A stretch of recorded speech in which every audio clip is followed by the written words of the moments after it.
Hey everybody, this is Mr. Dunphy. I'm here with your Rotobrush tutorial. Today our goal is going to be to create a highlighted freeze frame effect in Adobe Premiere and After Effects using the Rotobrush. So I'm going to show you an example of what we're going to try to do here today. This is a sports video highlight. We're going to be trying to do this zoom effect where we're going to turn our frame to black and white so we can highlight our athlete. Then we're going to zoom in a little bit so that we can see a better look at who we're looking at, and then zoom back out to regain the play and join back into the full speed. So over here we've got a clip already set up for one of our athletes.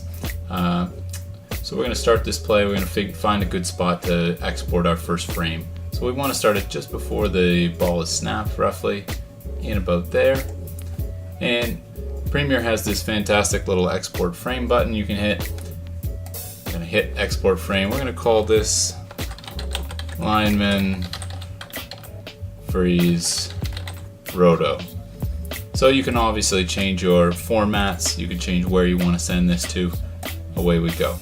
Now, before we jump over into After Effects, one thing that I want to do is we're going to use our cut tool, which you can use the C shortcut, to put a little slice right where this frame actually comes from and separate this. The reason we're doing this now instead of waiting is that if we jump back and it happens to have moved over just a frame or two, then we have to match up that frame perfectly and it's a little bit of a hassle.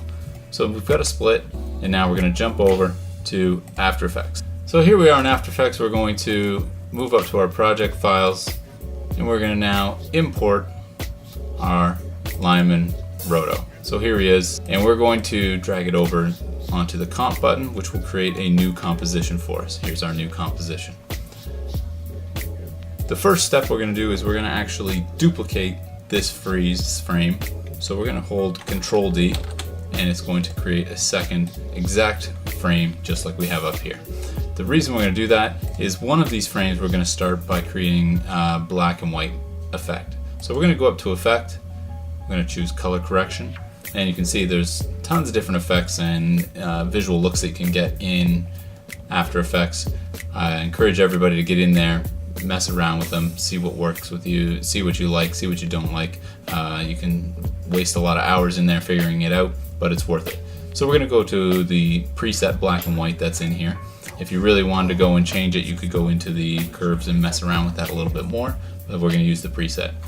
Now I've hit the effect and you can't see it. That's because this is on composition. So what we're going to do, if we double click on here, we can see now we're just looking at the single layer and it has our black and white effect. So our next step, we're going to jump over back to our other frame. We're going to double click on that so that we're again looking at just the layer, not the composition. And up here we have our Rotobrush tool. This is a great tool. You can use this obviously for animated video as well. If we wanted to follow him and just have this guy in color for a video and in motion, we could do that, but we're going to do a simple one today with just a freeze frame. So we're going to click on our freeze frame, and we're going to zoom in a little bit here so we can see. Here's our player number 66. Now if you hold down the mouse key, you'll see it's going to create a little line.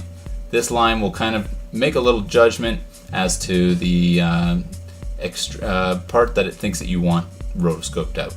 So you can continue to kind of go like that, and you'll see sometimes it knows, sometimes it does not. You have to kind of mess around with it. Now the trick, if you want to hold Alt, you'll see that now it turns into the red minus key. Here's where it gets easy. You can kind of cut away some of these spots now. We cut there, and we do a little bit of work. We can start to trace this player out a little bit more in detail. So again, if we want to come a little closer, we can see, okay, there's his shoe, get the back of his heel. We want to make sure we get the back side of him. We're also going to just trim a little bit out on the inside here. My computer's chugging along just a little bit. If we move out, we can see, yeah, we're pretty happy with this. Again, we're around that little shoulder. We can always move around and get right in there where we want to do it. Go back to the Rotobrush and just kind of flesh out that shoulder a little bit. Now, because this is zoomed in from something far away, we're looking at a pretty pixelated image as it is. For this particular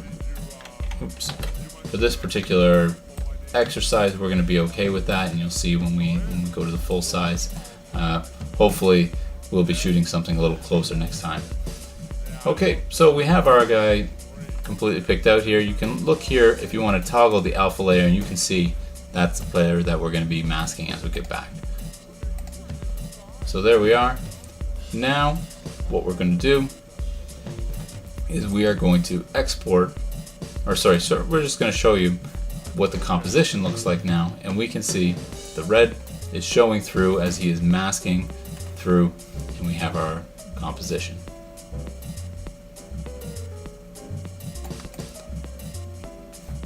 So we're going to go to File, and we're going to export this, add it to the render queue. We're going to call this Lyman Freeze Roto 1, no problem. And we're going to look at the output module. We don't want it to be an AVI. We don't need a video. We want to actually make it a image, so we're going to call it a PNG sequence. And the reason that we're going to do that is because then it's going to allow us to stretch the image bigger or smaller as we get back into Premiere. So we're going to hit render. Away it goes, and now we're going to jump back into Premiere. So we're going to import our file. We're looking for our Lyman Freeze Roto. There's our first frame. We can just use one frame at a time. That's all we need. And there we can see it matches up perfectly with our other image. So we're going to drop it in here, stretch it out a little bit. Now we're going to add a couple keyframes so that we know we can set up our zoom. So if we go into here and we click on the motion effects, we're going to be playing just with the scale on this one. Our subject is pretty centered. If the subject was off over here, we might have to play with the positioning, but because of our framing, we only have to move him in the middle. So we're going to move a few over and make a little keyframe right here at 100%. Then make another keyframe very quickly over. We're going to decide how close we want to go to. We like about that. That's a pretty good click there. We'll call that 270 and create another keyframe. There we go. Then we're going to move over here again, and we're going to create the same keyframe, 270, because we're going to pause and hold it. And then finally, we're going to revert back to 100. Will be our last keyframe. So if we're previewing that, it's going to go up and back, and away we go. So looking at that, if we look at it in the video, we might want to let that hold a little bit longer so we can stretch these keyframes just a little bit.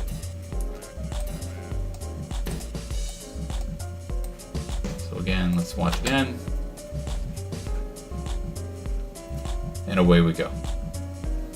So that's a very, very simple way of using the Rotobrush. It's a very useful tool. Get in there, experiment with it, and show us your creations. Thanks very much.